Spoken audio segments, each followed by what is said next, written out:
दही बासी संग भाजी मीठा थे मोला रे दही बासी संग भाजी मीठा थे मोला रे दही बासी संग। ये छत्तीसगढ़ के बोली सुहाते मोला रे ये छत्तीसगढ़ के बोली सुहाते मोला रे दही बासी संग भाजी मीठा थे मोला रे दही बासी संग।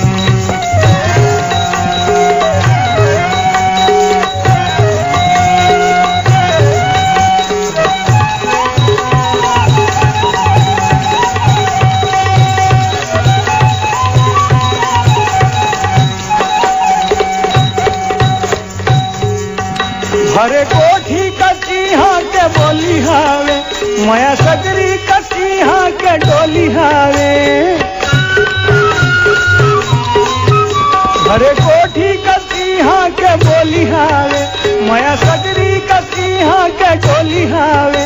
सुन लचकंगा बोली झुम जाते चोला रे दही बासी संग भाजी मीठा थे मोला रे दही बासी संग भाजी मीठा थे मोला रे दही बासी संग।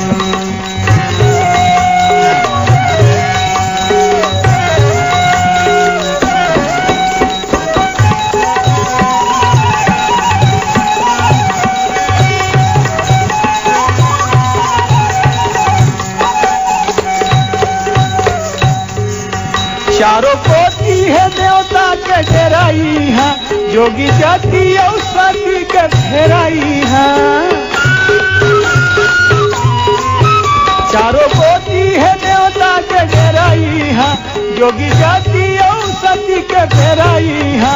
यहाँ चारों वरण के महतारी डोला रे दही बासी संग भाजी मीठा थे मोला रे दही बासी संग भाजी मीठा थे मोला रे दही बासी संग।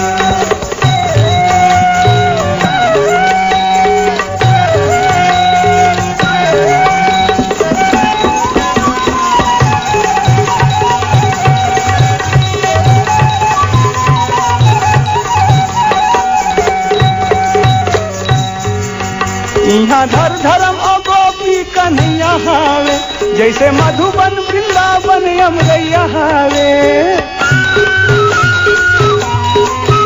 यहाँ धर्म और गोपी कन्हैया हावे जैसे मधुबन वृंदावन अमरैया हावे।